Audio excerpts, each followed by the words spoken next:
Salut à tous les amis, c'est Maxime, donc j'espère que vous allez bien. Aujourd'hui une vidéo qui est un petit peu attendue. On se retrouve donc pour la deuxième vidéo de la chaîne nourrissage du petit loulou.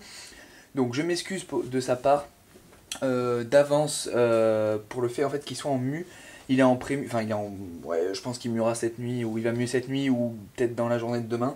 Mais il est très très blanc et donc c'est possible que ce soit un petit peu difficile pour manger. J'espère que ça sera quand même une vidéo de qualité. Je vous promets rien. Donc on va commencer à enlever les petits trucs parce que sinon vous n'allez pas bien le voir. Et le but c'est quand même que vous le voyez. Tac, donc déjà normalement vous devez le voir. Il est quand même comme vous pouvez voir bien blanc. Alors j'essaie de vous faire une petite image, je sens que je suis tout seul pour aujourd'hui. Voilà, donc je précise d'habitude à cette heure là il dort, enfin il vit, non justement il a fini de dormir. Mais là pour la vidéo j'ai essayé d'avoir la meilleure lumière possible. Donc je l'ai rallumé la lumière. Donc c'est des blattes Red Runner que je lui donne à manger.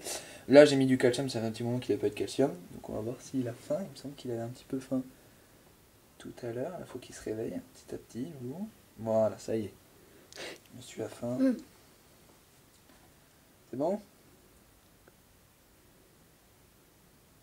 Ça y est.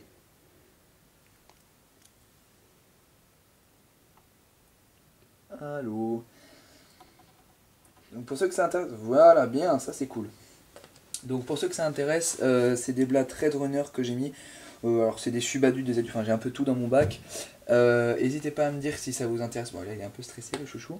N'hésitez pas à me dire si ça vous intéresse une vidéo spécialement sur les blattes. Il se rend compte qu'en fait il a plus de cachette. Après donc calcium je mets du D3 Exotera. Et voilà. Et il a aussi du calcium normal dans sa petite boîte à mû. Alors chouchou, est-ce que tu vas manger ou pas? Hop, excusez-moi. Est-ce que tu vas manger? Bon bah c'est cool, une vidéo nourrissage où il mange pas, on adore. Chouchou.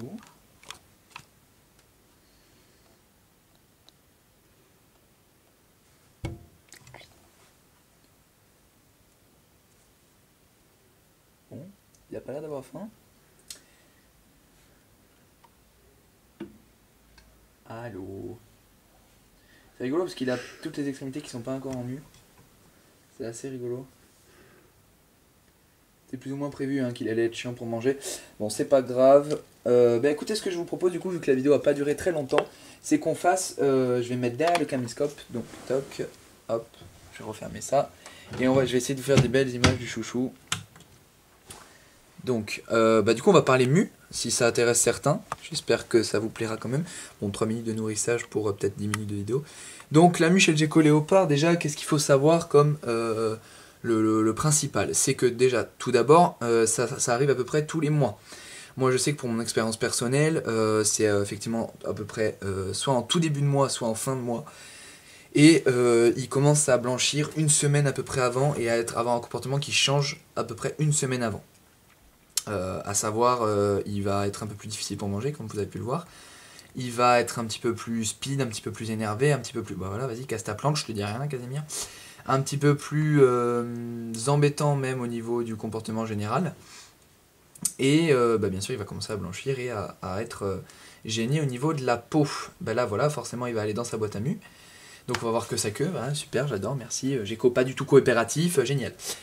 Ça aussi, ce qui est assez important pour faire bref au niveau de la mue, c'est que il faut qu'ils aient toujours un point sec, donc le reste du terrarium, et toujours un point humide. Donc la boîte à mue pour moi avec de la sphaigne que je modifie à peu près tous les 2-3 jours parce que la sphaigne garde bien l'humidité, mais là vu que le substrat est très sec et qu'il fait quand même assez chaud dans le terrarium, ça sèche assez vite. Donc voilà, tous les 2-3 jours, 4 jours des fois quand j'oublie. Après quand ils sont pas en période humide, c'est quand même moins grave qu'ils aient pas un point très humide. Mais là effectivement j'ai bien humidifié ce matin parce que vu que je vois qu'il est en mue, ça va l'aider à décoller la peau morte, ça va l'aider après à se sentir mieux quand ça le grattera encore d'avoir arraché sa peau, tout ça. Donc ça peut être que bénéfique pour eux. Vous allez aussi pouvoir, c'est très rare, moi je l'ai vu que 2 fois muet depuis que je l'ai, donc depuis un peu plus d'1 an. Mais je sais qu'il a mué parce que je vois les couleurs qui ont changé, hein. Déjà ça se voit, c'est beaucoup plus flashy. Le mien est déjà flashy de base, mais alors quand il vient de muer, il a des couleurs extraordinaires, c'est ouf. Et donc bah, pour tous les geckos en fait les couleurs vont changer et être potentiellement beaucoup plus fortes, le plus fort possible quoi, juste après mu. Le comportement de mu un petit peu chiant, un petit peu relou pour manger, tout ça, ça peut arriver, ça peut s'arrêter ah bah voilà, il manque le bout de son nez, 2 semaines après la mu, hein. Moi je sais qu'il y a des fois, 2 semaines encore après, il y a des fois où il ne mange pas du tout. Allez savoir pourquoi, il mange pas. Et puis après par contre il y a des fois où pendant 3-4 jours d'affilée il va me manger 5-6 blattes. C'est voilà. La mue ça peut vraiment les embêter et les gêner, donc faut pas s'inquiéter. Moi je sais que Instant Gecko pourra le dire en commentaire si elle passe par là, salut Marion, que les premiers mois à chaque fois qu'il me met j'étais en mode il mange pas, mais c'est normal, faut pas vous inquiéter. Et bon là on peut voir quand même qu'il a des petites réserves, bon il est pas gros hein, loin de là, mais il est pas maigre non plus hein. Ça le stresse en fait les lumières. Mais donc voilà, pour faire bref, c'est quelque chose qui arrive tous les mois. Il faut pas vous étonner si le comportement de vos geckos change. Là vous pouvez voir d'ailleurs que la peau commence déjà à se décoller. Et ça se passe généralement la nuit, ou en tout cas quand ils sont pas embêtés. Donc c'est rare que vous les voyez. Et ça dure grand max 1 heure, il me semble que Marion m'avait dit. Moi je sais que ça va très très vite, hein. À partir du moment où il commence à enlever la tête, à avoir cette petite capuche là, je pense que tous les amateurs de reptiles ont déjà vu un lézard comme ça. Après ça va très très vite, il s'arrache au niveau des pattes, etc. Ça aussi très important avant de finir, on va finir là-dessus.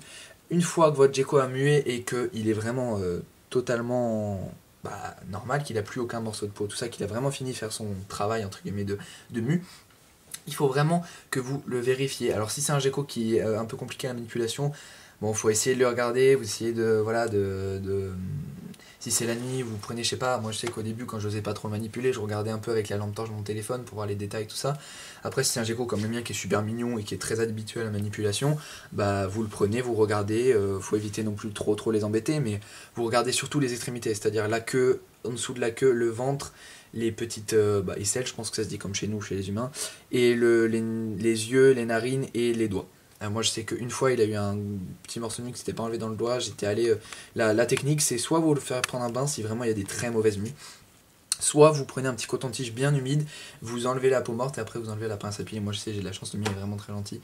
Mais ceux qui ont un peu de difficulté, bon, le bain ça va plus vite quand même si ça les stresse. Vous pouvez voir que là la peau se décolle bien. Je sais pas si les images sont pas mal, j'espère. Que là ouais, ça commence à bien se décoller au niveau des dessous des pattes quoi.